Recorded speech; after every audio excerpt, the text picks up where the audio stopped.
What's going on, ladies and gentlemen? Christian Hanna Horror here. We've made it to 1989, and I'm kind of like sad because obviously we're going to try to continue this series as much as we can, but to say this is not going to be the best decade to do rankings of top fives of horror is great. I want to stop real quick, and I'm talking to you guys right now. I want to thank you guys so much because this channel has always been sort of like a variety type channel where I just kind of do random videos, figures, movie reviews, just discussions.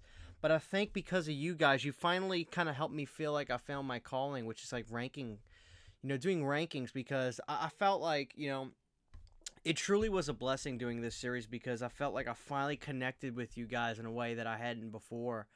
And to actually have people message me and say, hey, when you upload in 86, 87, this is great. I want to say I love you guys so much. It truly is a blessing from the bottom of my heart. It means so much to me, and I love every single one of you guys. And I'm glad you're coming here to join me because it's, like I said, I'm the one making the video, but I do this to see you guys' lists and movies because I have seen some great movies throughout these 10 years of the 80s because of you guys recommending things to me that I haven't seen. So I want to say I love you, and this is your channel just as much as it is mine.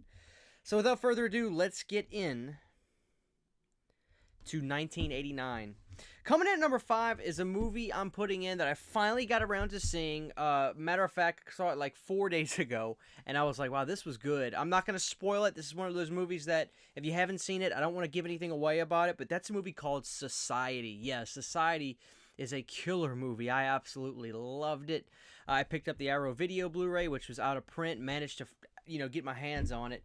And, so there it is. So I'll keep it short and sweet. But, yeah, coming at number 5 for me in 1989 is a movie called Society.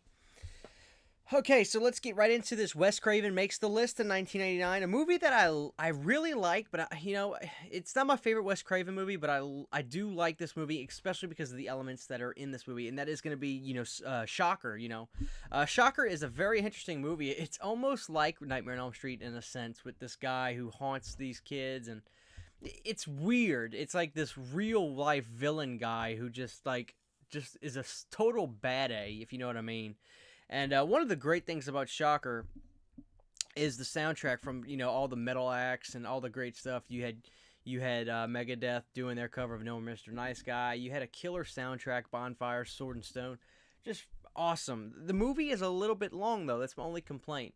Desmond Child did do the music for this movie, and he killed it. He did a fantastic job with the score. As we know, Desmond Child produced a lot of the great albums from the 80s. But while Shocker was panned by the critics, like, what do they know anyway, right? But while Shocker was panned, I always thought Shocker was just a great entry from Wes Craven, and a great film in 1989, a great way for Wes to close the 80s. Okay, here we go. Coming at number 3 for me, you guys, you know what? I've actually got a Nightmare 5, The Dream Child in there. The Dream Child, I think, is the most overlooked of the sequels by far. Here's the thing about 5. It came quick after 4, and that's one of the biggest issues of it, just kind of seeming like it was just, overlooked, But the thing I like about 5 is it's nothing like 4 in the sense, it's very gothic, it's very dark. The director really had put his own style in that movie, and that movie really is kind of like a comic book. You can almost see Nightmare 5 as a comic book, the way the haunting scenes play out, the way all the kill scenes are in the movie.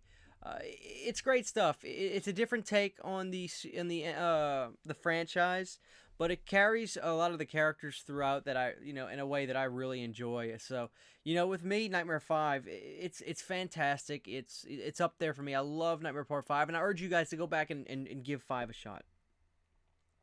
Okay, so guys, here we go. We got the last 2 movies of 1989 for my top 5. I'm not sure if there's any in this list that I didn't put in that may be controversial, like, oh my god, he didn't put that in. I think I kind of played it somewhat straight, other than my number 1 and 2. Some people could put it back and forth, but it is what it is. So, number 2, you're looking at it. It's my shirt. That's Stephen King's Pet Sematary. There's Church the Cat down there. Pet Sematary is great. I really love Pet Sematary. It's one of my favorite Stephen King movies. If not my favorite Stephen King movie. I'm trying to think if there's one I like more. I really don't want to call The Shining a Stephen King movie because he hates it. He says it's nothing like his book. But, let's be honest, Stanley Kubrick, he did the best job possible.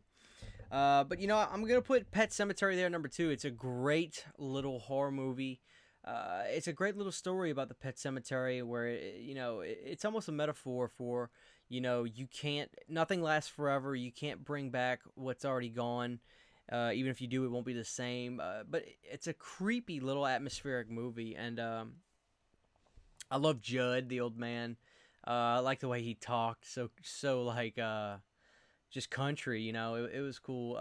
But Pet Cemetery, it's great. It's a great little horror movie. There's not really much I need to say, So I want to give some honorable mentions. I want to throw my hat off to a movie called Intruder. I want to throw my hat off to Jason Takes Manhattan. I want to throw my hat off to Clown House, despite the issues with Victor Salva. I want to throw a shout out to a movie called The Fly 2, which isn't terrible. It really isn't. I want to throw a shout out to Halloween 5. Yeah, Halloween 5 didn't make my list. It just has enough problems not to warrant it not being, up there in the year of 1989. Although I love Halloween 5. My number one for 1989 is it's the flagship movie from the Full Moon Enterprise over there. Those guys, Charles Band and them. That's Puppet Master, guys. I mean, that first Puppet Master film, man, it gave me nightmares as a kid. It really did. And there's a lot of elements to Puppet Master that were just so great. First off, you had Richard Band just absolutely doing a fantastic job on the score. The Puppet Master theme is it's up there as far as iconic horror movie themes. Puppet Master is great. You got the introduction of horror movie, villains that I'm looking at them right now. I've got a collection of them way up there. I've got Tunneler, I've got Torch, I've got Six Shooter, Blade, and Pinhead. They're iconic. They're up there with some of the other slashers. They're not slashers, but for Full Moon to come out and just come out with a bang with Puppet Master, that movie is awesome. I love the first three Puppet Masters are the best. But the first one, I do think the absolute best of the franchise is the first one. And it's actually a really beautiful movie. Like, it's shot well, and the Blu-ray that came out a couple years ago just makes it look fantastic. But, that's 89 for me, guys. Obviously, I cannot wait to see your guys' list for 1989. I want to make an announcement, very important. The next video is going to be top 10 movies of the 1980s. I'm going to take every number one throughout the years of my ranking, and then I'm going to rank those, and we're going to find out what I picked would be the best movie of 1980. So that's going to be interesting. So the number one movie from every year, that's 10 movies, right? And then we're going to rank those and find out what I think the best movie of 1980 was. So that's going to be awesome. We'll do that video next for sure. And then we'll probably go into the 90s a little bit. And then we're going to go back to the 70s. You guys voted. It was basically 50-50, but a little bit more for the 90s. So thank you guys so much. Please drop your comments below. Let me know your top 5. Let me know a movie that I haven't mentioned that I can go see. We'll see you guys next time. Christian Hanna Horror.